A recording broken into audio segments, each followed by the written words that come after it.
Voilà, je m'appelle Ken Taylor, je dis ça parce que je vois qu'il y a des invités, ceux qui me connaissent, ils me connaissent, mais bienvenue à ceux qui viennent pour la première fois.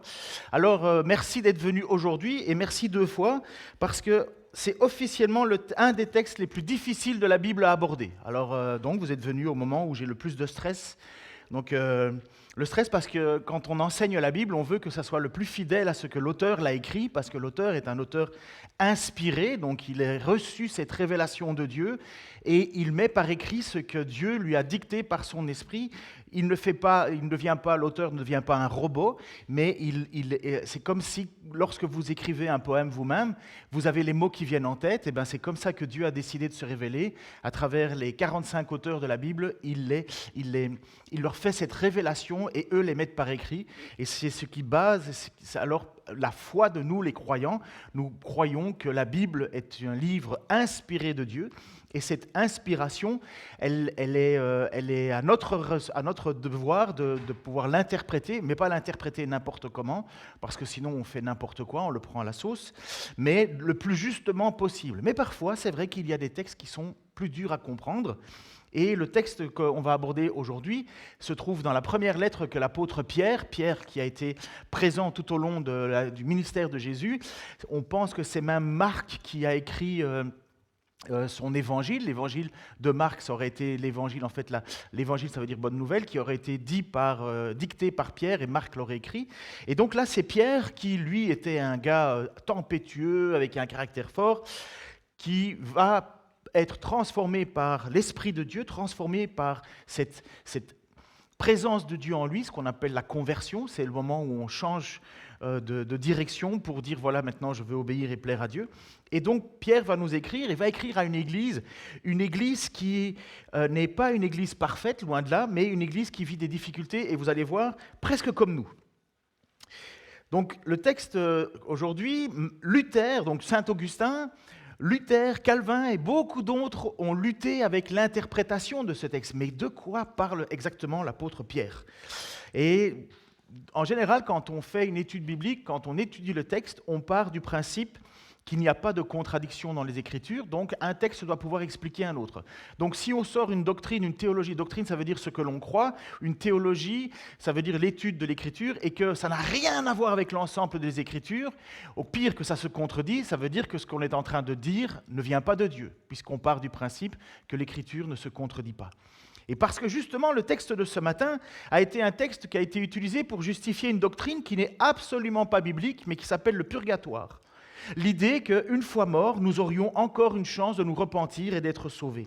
Le problème, c'est que ça n'existe pas dans toute l'Écriture, on ne le voit nulle part. Au contraire, l'Épître aux Hébreux va nous dire ceci, non, il parle de Jésus, est apparu une seule fois à la fin des temps pour ôter les péchés par son sacrifice, et comme le sort de tout homme est de mourir une seule fois, après quoi il est jugé par Dieu, de même le Christ s'est offert une seule fois en sacrifice pour porter les péchés de beaucoup d'hommes, et il viendra une seconde fois, non plus pour ôter les péchés, mais pour sauver ceux qui attendent de lui leur salut.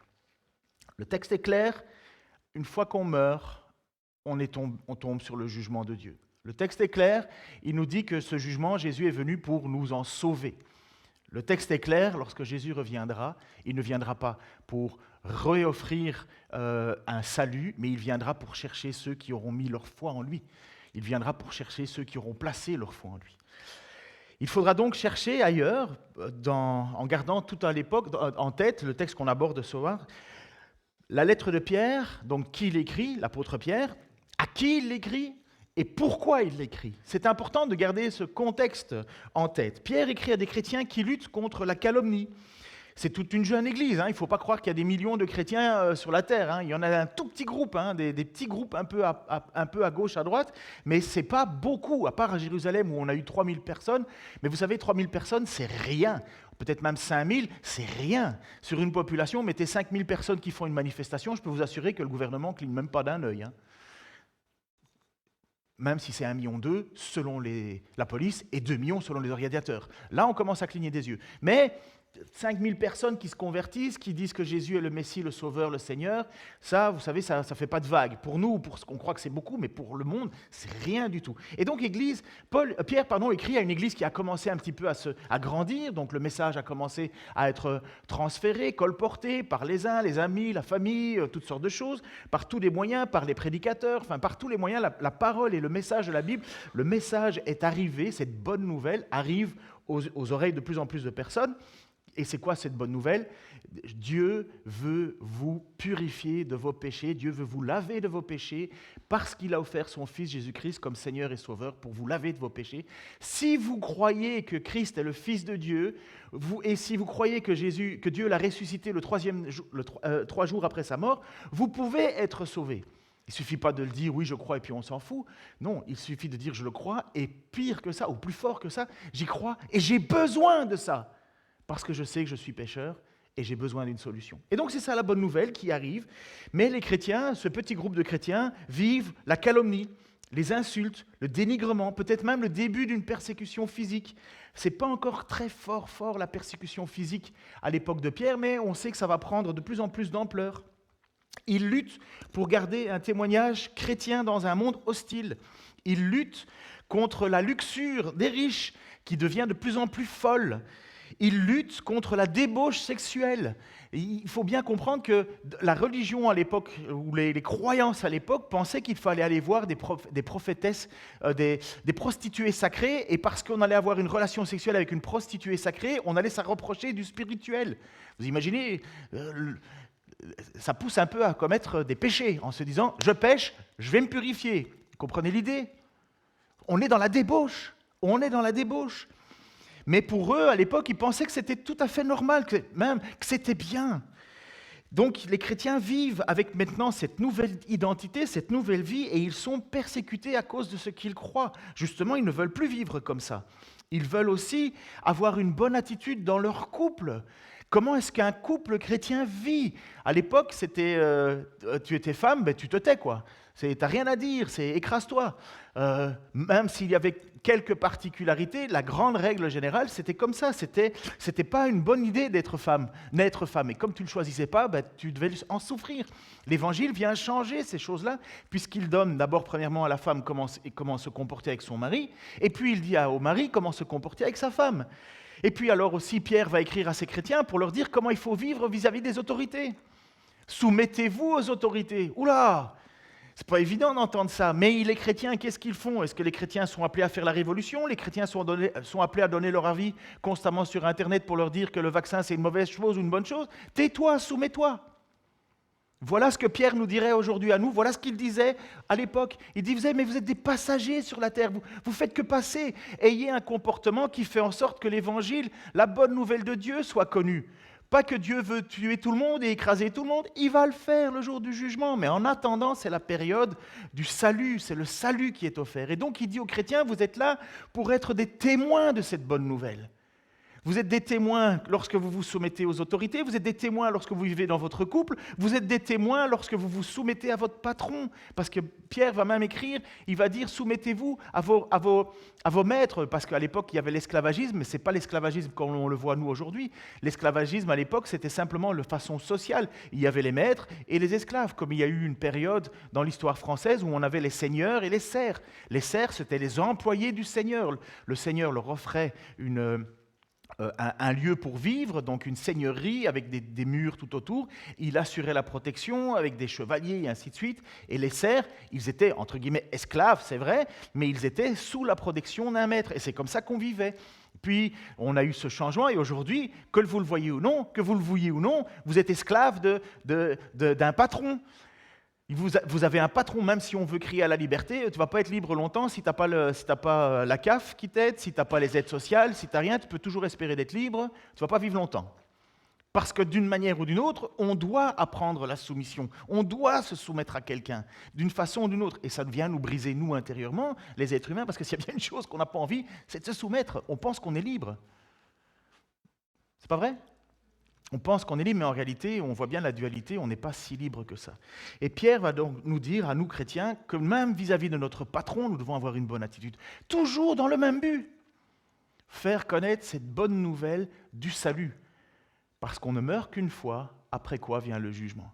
Et qu'est-ce que tu as fait de ta vie, toi, en tant que chrétien? Est-ce que tu as été une façon pour les gens de comprendre qui est Dieu vraiment, du cadeau qu'il offre, mais que Dieu n'est pas non plus quelqu'un, un bon papa qui dit c'est pas grave, j'oublie. Non, il a donné son Fils unique, il a sacrifié son Fils unique pour que tes fautes, mes fautes, nos fautes tombent sur son Fils et que par sa mort, il engloutit avec lui nos fautes et par sa résurrection, il naisse à une nouvelle vie. Et c'est pour ça qu'il est dit que si nous croyons que Jésus-Christ est mort et qu'il est ressuscité le troisième jour, si nous croyons que Dieu a fait cela, nous croyons que Dieu a réoffert la vie à Jésus-Christ et donc pour nous croyants, il nous réoffrira la vie aussi. Ça veut dire qu'on n'est pas anéanti. Ça veut dire que le chrétien a l'espoir d'être ressuscité. Le jour où nous mourrons, nous serons dans la présence de Dieu, dans la présence de Jésus, au paradis. Mais le paradis n'est pas le but final d'un croyant. Le but final du croyant, c'est de revenir sur terre, sur une terre régénérée, où il y aura la résurrection des corps, où je serai magnifique, donc un tout petit peu différent d'aujourd'hui, où je ne serai plus marié. Désolé ma chérie, c'est comme ça. Mais nous vivrons dans la plénitude de Dieu, dans un monde régénéré, restauré, un monde 2.0, on va dire. Ça va ? J'ai fait un bref résumé de l'histoire de l'Évangile. C'est pour vous les visiteurs que je viens de faire ça. Donc je me dis, voilà, là j'ai fait en très peu de temps, je pense, l'histoire. Et donc Pierre écrit alors à ces gens-là, et il dit aux chrétiens, ne vous découragez pas. Ne vous découragez pas. Il écrit à une toute petite communauté, pas beaucoup de monde, mais il leur dit, ne vous découragez pas parce que Jésus-Christ a aussi vécu, il a aussi souffert, et sa victoire ne s'est pas gagnée par la puissance et la force, sa victoire a été gagnée par l'humilité et la souffrance. Il le dit en 1 Pierre 3,18. Christ a aussi souffert une fois pour les péchés. Il écrit à cette église qui vient de dire, vous souffrez mais ce n'est pas grave, persévérez, puisque Christ aussi a souffert une fois pour les péchés, lui juste pour des injustes, afin de vous amener à Dieu, ayant été mis à mort quant à la chair, mais ayant été rendu vivant quant à l'esprit. Jésus n'a pas souffert en vain, pas plus que nous d'ailleurs, mais lui, il était parfaitement juste. Parfaitement juste, personne ne l'est. Parfaitement juste, il faudrait ne jamais avoir commis une seule faute dans notre vie. Bon, vu le silence qu'il y a, j'ai compris qu'on est tous dans la même enseigne, on a tous commis des fautes. Mais lui, Jésus, n'en a commis aucune. Rien que sa naissance est une naissance complètement différente de la nôtre. Il n'est pas né d'une relation sexuelle entre un homme et une femme, il est né de la volonté de Dieu. Dieu a voulu que Marie, jeune fille vierge, mette au monde un enfant. On l'a fêté à Noël plus d'une fois. Mais comme Adam, le premier homme, qui est né par la volonté de Dieu, il est né parce que Dieu a pris de la terre, Adama, c'est pour ça qu'on l'appelle Adam, Adama ça veut dire de la terre, il a pris de la terre, il a formé un homme, il a soufflé dedans, il lui a donné le souffle de vie, et il était né de la volonté de Dieu. Jésus-Christ est né de la même manière, il est né de la volonté de Dieu. Ça veut dire que même dans sa chair, il n'y a pas la marque du péché que l'homme a. Il n'est pas héritier du péché de son père et de sa mère, il reçoit le Saint-Esprit, et c'est pour ça qu'on dit que Jésus s'est incarné. Il existait déjà de toute autorité, de toute éternité, mais il s'est incarné, et quand Dieu le Fils vient au milieu de nous, ça ne se passe pas à travers une relation sexuelle homme-femme, ça se passe parce que Dieu le veut. Un enfant nous est né, un sauveur nous est donné, on l'a chanté pour Noël. Ça va jusque-là? Mais regardez le beau cadeau qui est fait. Pourquoi est-ce qu'il est là, Jésus? Pourquoi est-ce qu'il est sans péché? Pourquoi est-ce qu'il souffre? Pourquoi est-ce qu'il vit toutes ces choses-là? Afin de nous amener à Dieu. C'est pas ça magnifique, ça? Afin de nous amener à Dieu. Vous savez, toutes les religions du monde ont le seul et même objet. Fais des efforts pour plaire à Dieu et tu seras sauvé. Peut-être,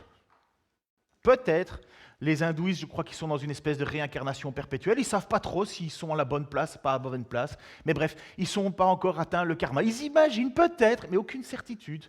Les musulmans, même chose, ils doivent faire preuve, ils croient, espérer que dans la clémence de Allah, mais ils n'ont aucune certitude que Dieu va les accueillir. Aucune. Ils ne savent pas, ça va dépendre. Et là, le texte nous dit que c'est encore plus profond, il nous dit que Jésus est venu pour nous amener à Dieu. Amener à Dieu, pourquoi? Parce qu'on ne se présente pas devant Dieu comme ça, là. On ne se présente pas devant Dieu les mains dans les poches en disant bonjour Dieu, je m'appelle Ken, ravi de vous connaître, j'espère que tu es ravi de me connaître aussi, parce que voilà, je t'ai choisi, hein, c'est moi quand même qui t'ai appelé. Parmi le marketing de croyances possibles, je t'ai fait l'honneur de te choisir, Dieu. Alors, tu es content que je sois là, hein, quand même, Dieu? Vous imaginez? C'est ça un petit peu l'idée de vouloir croire que c'est nous qui allons à Dieu par nos propres forces. En fait, c'est faire de Dieu mon égal. C'est moi qui ai choisi Dieu. C'est moi qui suis allé vers lui. Je lui ai fait un cadeau. Maintenant, tu vas me bénir, tu vas me demander ce que je te demande. Sinon, je vais chez un autre. C'est ce qu'on appelle l'idolâtrie, pardon. Non, le texte nous dit que Dieu est venu nous chercher, il a envoyé Jésus-Christ pour nous amener à lui. Jésus a dit cela lorsqu'il s'est retrouvé à discuter avec ses apôtres. Et à un certain moment, tout le monde connaît l'histoire de Thomas. Vous connaissez l'histoire de Thomas? Celui qui doute, et ainsi de suite. Et il pose à un certain moment une question. Il va poser, c'est Didyme, je crois, il va poser la question à Jésus et il va lui dire, mais où vas-tu? Puisque Jésus va annoncer qu'il va mourir. Il lui dit, il faut que je meure et puis je reviendrai vers vous. Vous connaissez le chemin. Et là, il y en a un qui dit, mais enfin, on ne connaît pas le chemin, on ne sait même pas où tu vas. Et Jésus va répondre cette phrase dans Jean. Jésus dit, c'est moi qui suis le chemin, la vérité et la vie. On ne vient au Père qu'en passant par moi. Si vous me connaissez, vous connaîtriez aussi mon Père, et dès maintenant, vous le connaissez et vous l'avez vu. Quelle phrase! Jésus dit à cet homme, à cet apôtre, tu veux voir Dieu? Je suis là. C'est quand même fort, hein? Jésus qui se fait l'égal de Dieu, parce qu'il était en train de dire, je suis le chemin, c'est moi qui suis le chemin, la vérité et la vie, on ne vient au Père que par moi. Il n'y a que les chrétiens qui disent ça. Et dans une société où on te dit qu'il y a plusieurs vérités, il y a ta vérité, ma vérité, sa vérité, leur vérité, ben non, Jésus il dit non, il n'y en a qu'un seul de chemin. C'est très très désagréable pour beaucoup d'entendre ça. Ouais, mais pour qui tu te prends? Eh bien les chrétiens, ils étaient dans cette situation-là à l'époque. Pour qui tu te prends de dire qu'il y a un seul chemin? Pour qui tu te prends de croire que ton Dieu est meilleur que le mien?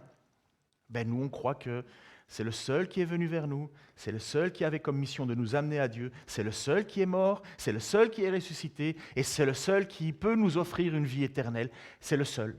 Voilà, nous croyons cela. Peu importe ce que croient les autres, si je dois être martyrisé par cette croyance, je suis prêt. Et Pierre va dire, souffrez. Jésus lui-même a souffert. Eh bien, tant pis, souffrez. Enfin, tant pis. C'est pas dans le sens ça fait du bien, non. Mais il y a une finalité absolue. Et si celui qui nous a annoncé cela a souffert lui-même, mais il a vaincu la mort, il est ressuscité, il nous dit, vous aussi, vous vaincrez la mort et vous serez ressuscité parce que vous avez cru en moi. Et voilà, si vous me connaissez, vous connaîtriez aussi mon Père. Et dès maintenant, vous le connaissez et vous l'avez vu. Parce que Jésus, oui, est le Fils de Dieu. On l'appelle aussi Dieu fait homme, Dieu incarné. Et celui qui a vu Jésus et qui écoute les paroles de Jésus, qui entend l'enseignement de Jésus, entend l'enseignement de Dieu. C'est culotté quand même, hein? Mais c'est ça l'Évangile. Et c'est pour ça que des chrétiens sont persécutés, parce qu'ils croient cela et parce qu'ils ont placé tout leur espoir en lui. Mais en même temps, on est obligé de bien comprendre que c'est nous amener à Dieu, c'est un cadeau qui est fait aux êtres humains, mais en même temps, c'est une conséquence de ne pas le prendre. Voici ce que Jésus va envoyer. Il va envoyer des disciples un peu partout, dans les villes et les villages, et il va leur dire d'annoncer le royaume. Pourquoi? Parce qu'il leur dit, le royaume s'est approché de vous, le royaume est venu jusqu'à vous. Voici ce qu'il va dire dans Luc 10, 8 à 11. Dans quelque ville vous entriez où l'on vous recevra, mangez ce qui vous sera présenté, guérissez les malades qui s'y trouvent et dites-leur, le royaume de Dieu s'est approché de vous. Mais dans quelque ville que vous entriez et où l'on ne vous recevra pas, allez dans les rues et dites, nous secouons contre vous la poussière même de votre ville qui s'est attachée à nos pieds. Sachez cependant que le royaume de Dieu s'est approché. Donc il était en train de dire aux gens, allez dans les villes, allez dans les villages, annoncez que le royaume de Dieu s'est approché, annoncez que quelqu'un est venu vers vous, que le Fils de Dieu est venu vers vous. Mais si vous ne voulez pas, dites-leur quand même, dommage, le royaume s'était approché. Le royaume s'était approché. Vous ne voulez pas nous recevoir? Tant pis, on vous laisse dans la situation dans laquelle vous êtes. Mieux que ça, on va même ne pas prendre la poussière de votre ville. Mais sachez que le royaume s'était quand même approché. Comprenez que la main était tendue. Un cadeau vous était fait. Une occasion de vous tourner vers Dieu, de vous amener à Dieu vous était offerte, puisque le royaume s'est approché. C'est une main tendue que tu peux accepter ou que tu peux rejeter. Le texte continue, donc on continue dans notre lettre de Pierre, et ce qu'il va avoir maintenant comme étude, c'est le texte, les versets 19 et 20, qui constituent un des passages les plus difficiles de la Bible à expliquer. Il n'y en a pas beaucoup des passages compliqués, mais ceux-là font partie des passages compliqués. Et comme à chaque fois, quand un passage est compliqué, eh ben, chacun y va de sa petite interprétation, de la plus loufoque à la plus sérieuse, à la plus difficile ou à la plus simple. Et c'est par ce texte-là que certains ont cru qu'il y avait la possibilité que le purgatoire existe, qu'il y aurait une possibilité que Jésus, une fois que tu es mort, Jésus vient dans le royaume des morts et vient te prêcher l'évangile afin que tu puisses en dernière minute choisir de croire en Jésus-Christ ou de ne pas croire en Jésus-Christ.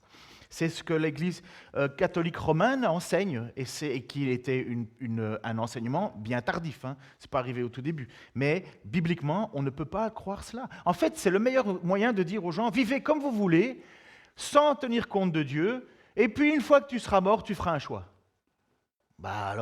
Bienvenue dans le monde royal de du plus fort, quoi. En fait, je fais ce que je veux, mais il faut penser alors à une question. Oui, mais alors, les bourreaux, les pédophiles, les meurtriers en série, qui ne se seraient pas repentis, des familles brisées, blessées parce qu'on leur a fait du tort. Pensez même alors au dictateur.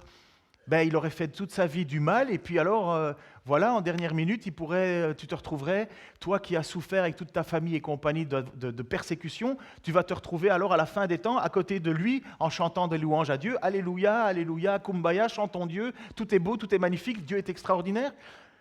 Mais alors, on aurait un Dieu complètement injuste.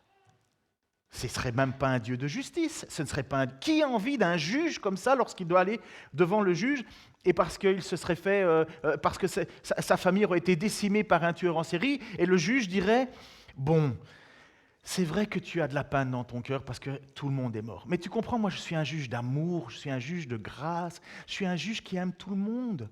Et donc, je vais te faire un cadeau, tu iras au paradis. Et toi aussi, qui as tué tout le monde, parce que je suis un bon juge, tu vas aller au paradis. Est-ce que tu es d'accord? Est-ce que vous auriez la moindre respect pour un juge comme ça? Moi, honnêtement, je déteste ça. Et on le voit, les journaux en parlent assez souvent, qu'on diminue. Allez, il y a une jeune fille récemment là, qui a été traînée sur 800 mètres par deux gars en bagnole. Il y en a un, il a traîné volontairement. Je crois que la fille devait avoir 22 ans. Elle a été traînée sur 800 mètres et le gars n'a pris que 12 ans de prison. 12 ans. Et le passager à côté, il n'a pris que 2 ans pour la mort d'une fille de 22 ans. Moi, j'entends ça, je me dis, il y a quelque chose qui ne marche pas là. Il y a quelque chose qui ne marche pas. Et pire que ça, vous croyez qu'ils se sont repentis? Est-ce qu'ils ont dit à la famille pardon? Est-ce qu'ils ont dit oh, on n'est pas d'accord, on est vraiment désolé, c'était une erreur de jeunesse, on regrette? Non, ils avaient même des copains dans le palais de justice qui ont tapé sur les flics, qui ont tapé sur les journalistes et qui ont tapé sur la famille. Mais vous aimeriez, vous, un juge qui vous dit c'est pas grave, je suis un bon juge, allez. Mais non, Dieu est justice. Et c'est ça que beaucoup de gens oublient. C'est que Dieu est à la fois grâce, Dieu est amour, mais Dieu est justice. Dieu ne tient pas le coupable pour innocent. Jamais.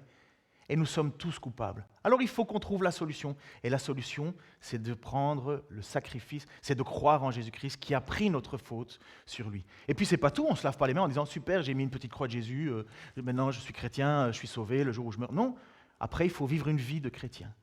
Il faut faire ce qu'on appelle un métanoïa, une transformation. On doit passer d'une autre vie à une nouvelle vie. Maintenant, en cherchant à plaire à Dieu et en étant dépendant de sa grâce. Et c'est pour ça qu'il écrit à ses chrétiens, en toute situation, même persécution, reste dépendant. Accroche-toi à moi, j'ai vaincu la mort. Et donc, cette histoire de texte biblique, je me rends compte que j'ai oublié de vous mettre le texte sous les yeux. Je pense qu'il va arriver. Oui, si, vous allez, j'ai une idée. L'interprétation qu'on a, il y a deux interprétations. Donc, la première interprétation, enfin plusieurs interprétations.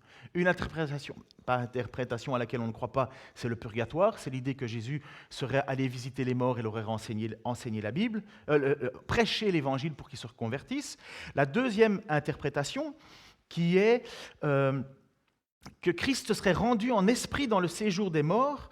Entre sa mort et sa résurrection, ça va être un peu compliqué. Je suis désolé, accrochez-vous.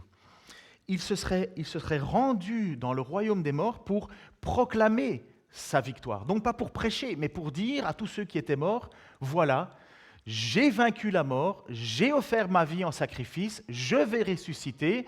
Et il annonce ça dans le royaume des morts, ce qu'on appelle l'Hadès, l'endroit où finalement vous avez ou le paradis ou l'enfer. L'enfer est un lieu d'attente du jugement final. Et donc ces gens, Jésus serait allé parler à ces gens dans ce royaume ténébreux. Une troisième interprétation, c'est que, parce que Pierre, vous allez voir dans le texte, je vais vous l'afficher, Pierre va nous parler de l'histoire de Noé. Qui a déjà entendu parler de l'histoire de Noé, même sans être croyant? Ok, c'est un homme avec un bateau et plein d'animaux. Même Playmobil en fabrique. Ok, on en a à la garderie, de l'arche de Noé. Vous avez des petits dessins qui se font de l'arche de Noé. Tout le monde connaît l'histoire de l'arche de Noé, n'est-ce pas?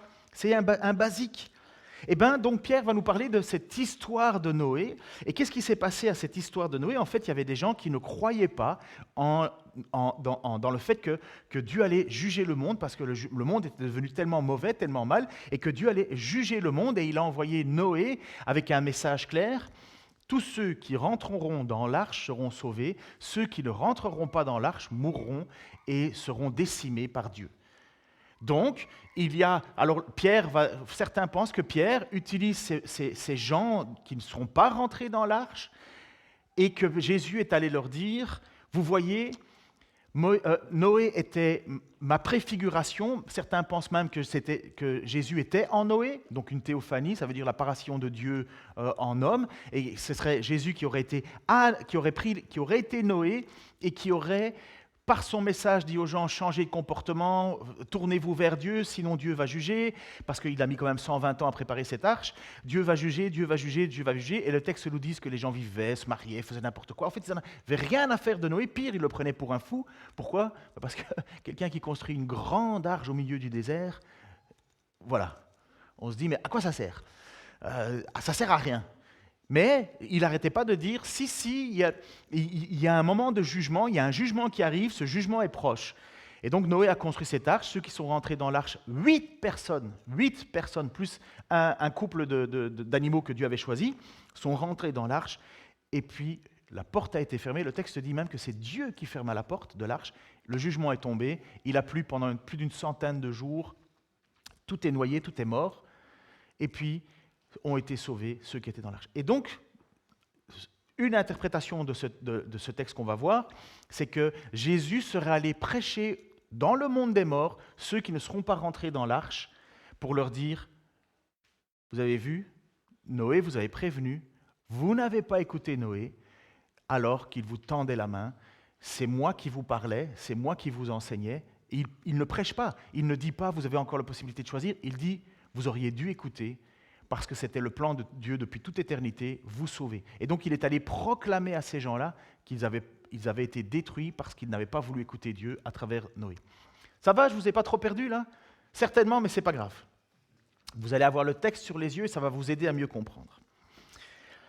Et puis, il y a une interprétation à laquelle j'ai écouté et je dois faire un choix, parce qu'on essaye à un certain moment de savoir ce qu'il faut croire ou pas. Et c'est une interprétation qui me parle beaucoup plus clairement, même si c'est un texte plus difficile à comprendre. Dans l'histoire de Noé, cette fameuse histoire, en fait, le texte va nous parler qu'il y avait, avant la chute, des anges qui auraient couché avec les femmes des êtres humains. Très bizarre, hein, on va voir le texte dans une minute. Mais ces anges qui seraient descendus sur terre et ils auraient vécu avec avec les enfants des femmes qui auraient été créées et ils se seraient accouplés. Et en s'accouplant, un ange qui désobéit à Dieu devient un démon. C'est pas un démon, c'est pas quelque chose qui coule, qui est moche et compagnie, qui sent mauvais, qui est noir avec des yeux rouges. C'est pas ça. Un démon, c'est un ange qui se détourne de Dieu et il devient un démon.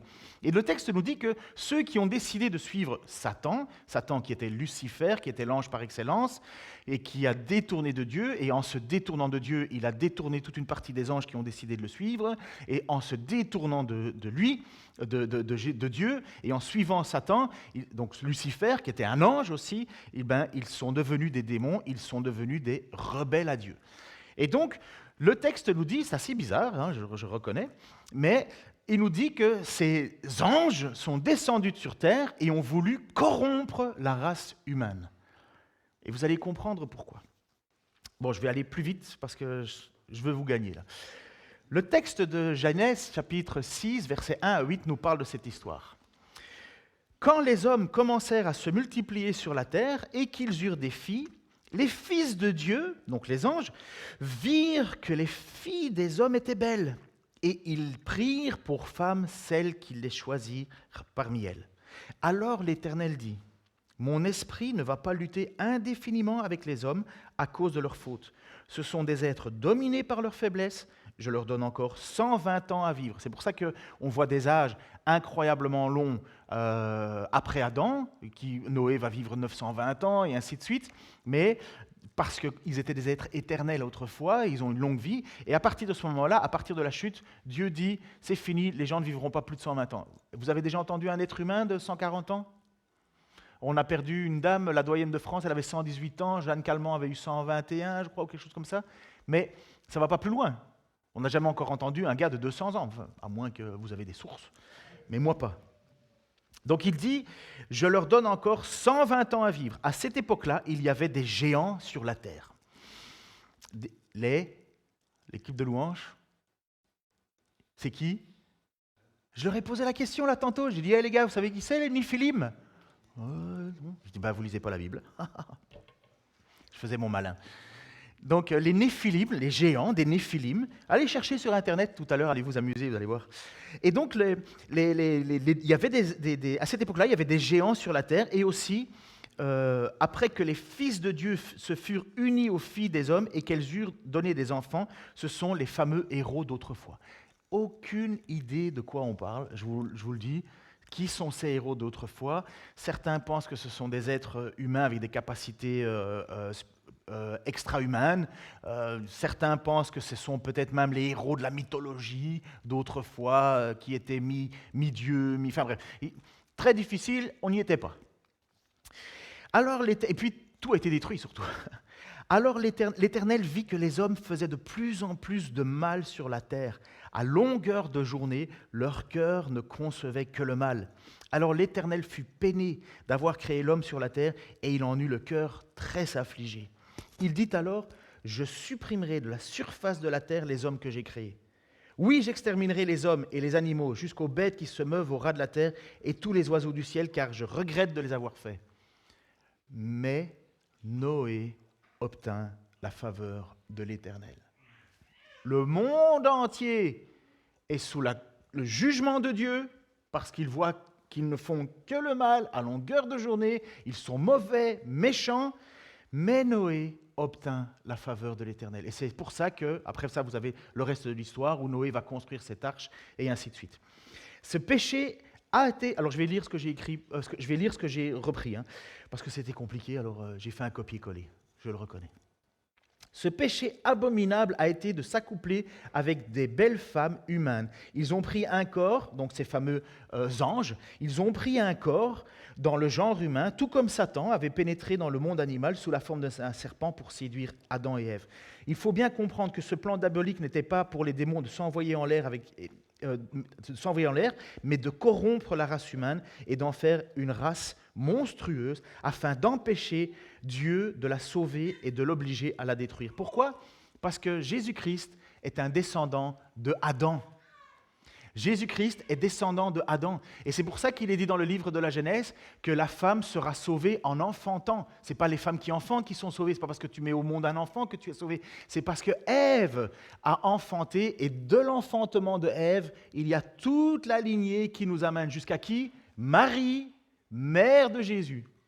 Et il fallait que cette nation, cette ligne ne soit pas brisée pour qu'on ait un homme tel créé à l'origine par Dieu et la volonté de Dieu de recommencer avec Jésus qui vient s'incarner. Je ne vous perds pas là? Moi, j'ai passé une semaine pour le comprendre. Alors, vous, en 40 minutes, courage. Mais donc, dans la lignée de Marie, on fait la ligne logique pour arriver jusqu'à Adam.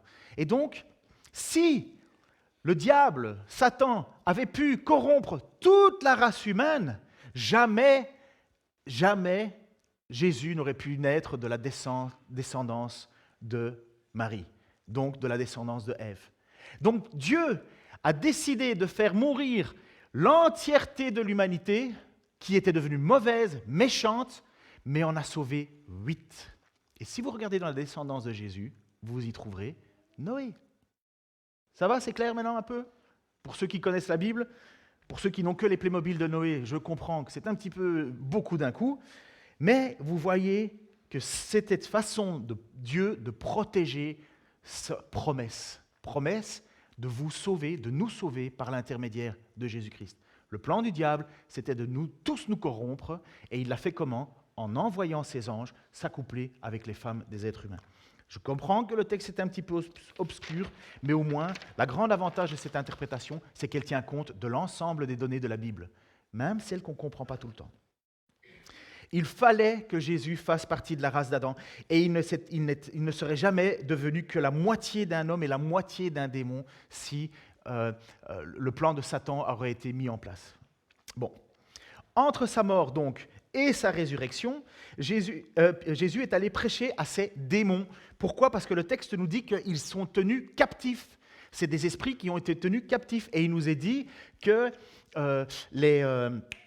les démons, quand Dieu a jugé le monde, il en a placé, il en a pris et il les a jetés dans un endroit où il les tient captifs. Pas tous, parce qu'il y a encore des êtres spirituels mauvais qui agissent sur la terre. Ils n'ont pas tous été encore captifs. Ils continuent à influencer. Pour les Africains, ceux qui vivent en Afrique, vous connaissez très bien ces sujets-là, peut-être d'autres, mais pour nous, Européens, on leur parle d'un démon, nous, on regarde, on pense, on voit un film.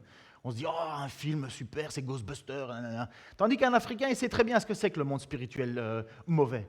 N'est-ce pas? Ils savent très bien que les puissances démoniaques existent. Nous, on pense que c'est juste du blabla, que c'est juste une espèce de folie inventée dans la Bible. Mais demandez à des gens qui découvrent et qui vivent quelque chose de plus proche que nous. Le diable, il a deux manières de faire. Soit de faire croire qu'il est partout, soit de faire croire qu'il est nulle part. Et nous, on pense qu'il est nulle part.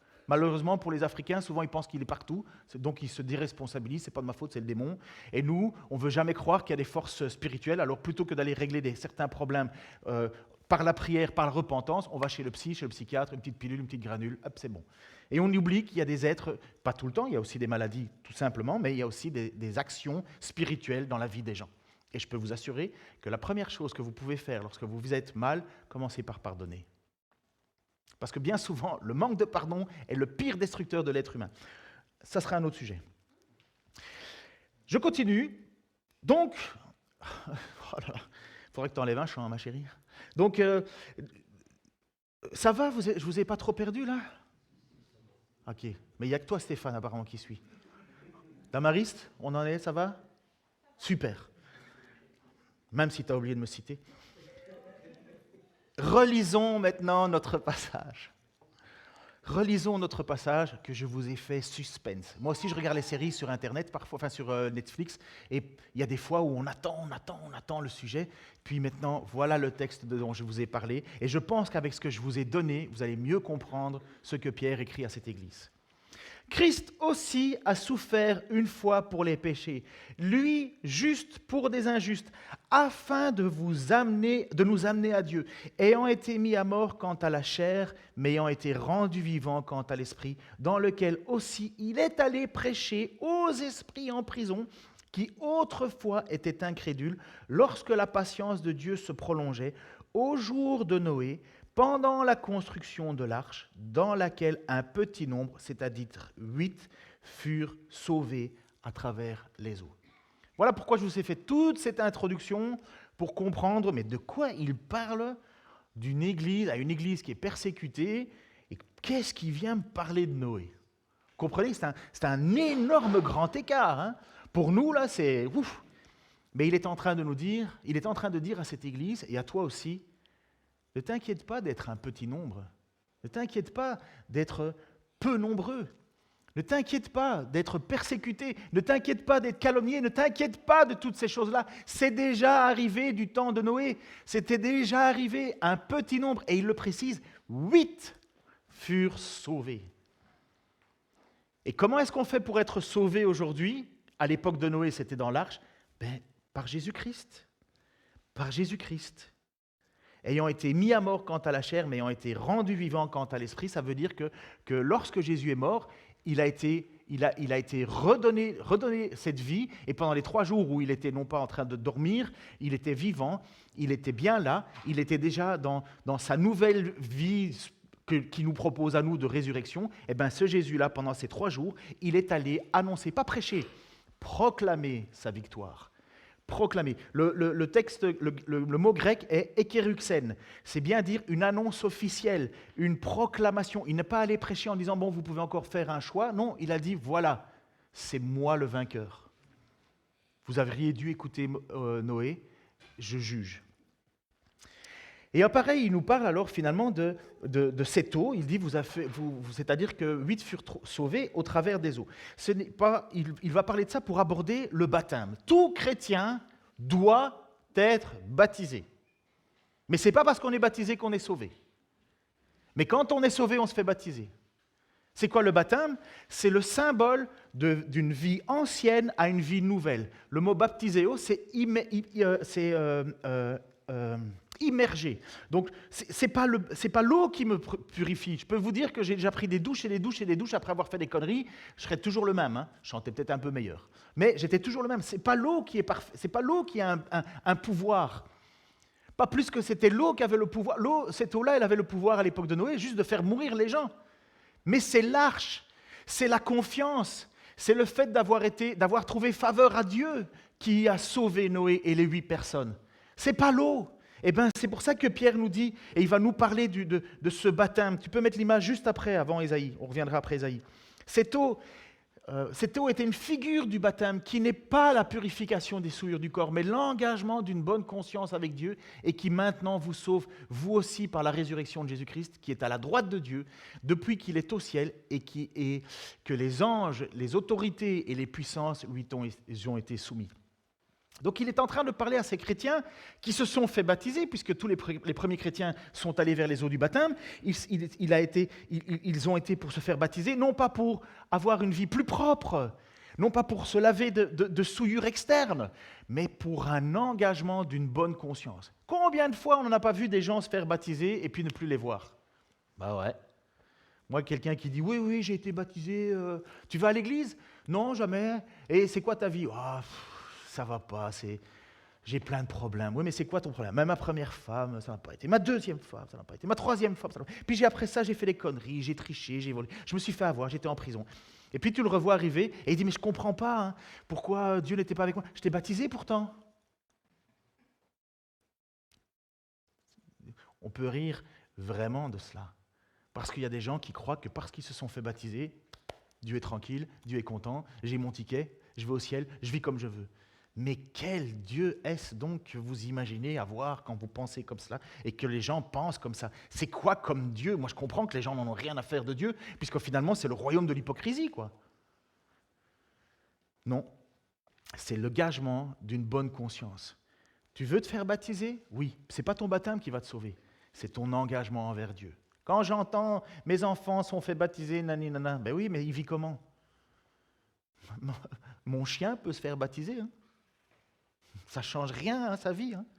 C'est pas la purification baptismale, c'est pas qu'on mette de l'eau sur nous qui va nous sauver. C'est parce qu'on croit en Jésus-Christ, en Seigneur et Sauveur, que l'on se fait baptiser. Pourquoi? Parce que Jésus a dit, allez, faites des nations, baptisez-les en mon nom, enseignez-leur ce que je vous ai commandé. Est-ce que c'est normal qu'on est peu nombreux? Parce que j'entends les discours de certaines églises, on va conquérir le monde, on va faire ci. Oui, vas-y. Moi, je crois que Dieu a toujours eu la même vision, un petit reste. Un petit reste. Même si le désir de Dieu, c'est de sauver le monde entier, La réalité, c'est qu'un petit restera sauvé. Un petit reste, comme à l'époque de Noé, un petit reste, comme du temps de l'Église, un petit reste, comme du temps de Moïse, un petit reste, toujours un petit reste. Quel petit reste? Celui qui, au milieu de l'ensemble des gens, disent « Le Seigneur, Jésus, le Seigneur, mon Dieu, est tout pour moi, il est tout pour moi ». Peu importe ce qu'on va dire, peu importe la manière dont on va me traiter, peu importe la façon dont je vais vivre, il est tout pour moi, il est mon unique, il est mon Seigneur, il est mon Sauveur. Je ne veux vivre que pour lui. Même si c'est difficile, même si je me plante, même si je n'ai que lui, je veux revenir à lui, à lui, à lui, à lui. Et voilà ce qui s'est passé. Tu peux revenir l'image d'avant. Ésaïe va nous dire, le prophète Ésaïe va dire, le reste, donc il parle d'Israël, le reste reviendra, le reste de Jacob, ô Dieu puissant. Quand ton peuple, ô Israël, serait comme le sable de la mer, un reste seulement reviendra. La destruction est résolue, elle fera déborder la justice, et cette destruction qui a été résolue, le Seigneur, l'Éternel des armées, l'accomplira dans tout le pays. Un reste! Quand bien même il y aurait autant de Juifs que du sable au bord de la mer, un reste, une poignée sera sauvée. Quand bien même des millions de gens se disent chrétiens, un reste sera sauvé. Quand bien même des gens diront « Oh, mais j'ai été baptisé quand j'étais petit », un reste sera sauvé. Toujours été la doctrine du reste. Ce n'est pas le monde entier qui va se convertir. N'imaginez pas ça. Rêvez de ça. Mais ça n'arrivera jamais. Il y aura toujours un reste. À l'époque de Pierre, Pierre parle à une petite église persécutée, attaquée, dénigrée. Vous êtes rien, vous êtes personne, vous êtes fou. On verra ça encore dans les autres textes. Eh bien, Pierre dit, n'ayez pas peur d'être petit. Ça a été comme ça du temps de Noé. Et Pierre va dire alors à ces gens, et ça va être dans 2 Pierre 3, 8, donc c'est les prochaines prédications. Sachez avant tout que dans les derniers jours apparaîtront des gens qui vivront selon leurs propres désirs. Ils se moqueront de vous et diront « Il a promis de venir, n'est-ce pas ? Eh bien, où est-il ? Nos pères sont déjà morts. » Mais tout reste dans le même état que depuis la création du monde. Ils oublient volontairement ceci. Il y a longtemps, Dieu a créé le ciel et la terre par sa parole. La terre a été séparée de l'eau et formée par l'eau. Et c'est également par l'eau, celle de la grande inondation, que le monde ancien a été détruit. Quant au ciel et à la terre actuelle, la même parole de Dieu les tient en réserve pour le feu qui les détruira. Ils sont gardés pour le jour du jugement et de la ruine des pécheurs. Mais il y a une chose que vous ne devez pas oublier, mes amis, c'est que pour le Seigneur, un jour est comme 1000 ans et 1000 ans sont comme un jour. Vous voyez, Pierre revient avec cette histoire de Noé. Et il dit, c'est vrai que ça fait longtemps. C'est vrai que les gens vous calomnient en disant, mais il est où ton Dieu? Il est où cette justice? Il est où? Si Dieu existait, il n'y aurait pas le mal sur la terre. Combien de fois on a déjà entendu ça? Mais il leur dit, n'oubliez pas qu'un jour, Dieu va juger de nouveau, comme il l'a fait dans les temps anciens. Mais n'oubliez pas une chose, mes chers amis, pour Dieu, un jour, c'est comme 1000 ans. Et 1000 ans sont comme un jour. Et il va dire à Dieu, à un certain moment après ça, il va dire, mais Dieu ne tarde pas d'accomplir son dessein, mais il veut que tous soient sauvés. Je suis certain que le désir de Noé en construisant son arche, c'était d'en sauver un grand maximum. Beaucoup de monde, mais seulement 8 ont décidé de rentrer dedans. Seulement 8. Et l'Église, elle ne fait que ça, elle ne prêche le salut, le salut, le salut. Elle dit, il va y avoir un jour de jugement. Et puis toi, dans cette situation-là, où tu vas être? Est-ce que tu vas regarder cette arche et dire « Oh, ben ils sont bien cons ceux-là » Ou bien est-ce que tu vas entendre la voix de celui qui crie à toi et qui veut t'amener à Dieu? Qui veut t'amener à Dieu. Celui qui a dit « Je suis le chemin, la vérité et la vie, nul ne vient au Père que par moi ». Celui qui est mort, qui a souffert, mais qui est ressuscité le 3e jour. Qui veut croire ce message-là? Qui veut dire « Oui, c'est mon désir, si je ne l'ai pas, je suis foutu, la porte va se fermer, Dieu ferma la porte de l'arche. » Et il y a un moment où, dans ta vie particulière, il y a un moment où la porte va se fermer. Il est donné à l'homme de vivre une fois et de mourir une seule fois, après quoi vient le jugement. Est-ce que tu es prêt pour ce jugement?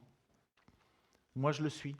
Pas parce que je le mérite, parce que j'ai cru ce message. J'ai cru que Jésus-Christ est le Fils de Dieu, qu'il est venu et qu'il a porté sur lui mes fautes, qu'il ne pouvait pas rester comme ça sans péché, sans jugement. Mais il a porté sur lui mes fautes. Ça veut dire que Dieu est en paix. Je suis en paix avec Dieu. Mais maintenant, je dois vivre comme un chrétien. Et je dois changer de vie. Je dois vivre maintenant comme Dieu me le demande. Es-tu prêt pour son retour? Seigneur, je te remercie pour ta grâce et ton amour. Venez, un groupe de louanges déjà.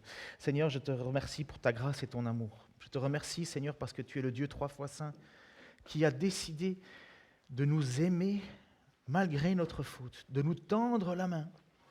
Cette main tendue, ça ne peut être que motivé par ton amour, par ta grâce. Merci, Seigneur, parce que tu as fait preuve de grâce et d'amour envers moi. Je méritais absolument pas ça, loin de là même. Mais je ne comprends pas, tu l'as fait. Tu l'as fait pour mes frères aussi, mes sœurs qui sont ici et qui espèrent en toi, placent leur vie en toi, leur espoir en toi. Oh Seigneur, et en même temps, c'est vrai qu'on lutte, on n'est pas parfait. On aimerait bien être meilleur, mais on lutte encore et encore et encore contre le péché qui s'accroche si facilement à nous. Mais délivre-nous, Seigneur. Et nous savons que le jour où tu reviendras, Seigneur, le jour où nous mourrons, nous qui avons placé notre espoir en toi, qui avons décidé de vivre pour toi, coûte que coûte, nous savons que nous serons libérés de ce fardeau et nous serons dans ta présence. Père, je te prie pour nos familles, nos amis, nos collègues, les gens qui, tout autour de nous, font partie de ceux qui, pour le moment, sont perdus et qui sont sous ta colère. Qu'ils puissent, Seigneur, reconnaître que tu es venu au milieu de nous pour nous amener à ton Père. Si personne ne viendrait pour nous prendre la main, nous ne pourrions pas. Et tu es venu toi-même, Seigneur Jésus. Merci pour cela. En ton saint nom, Seigneur. Amen.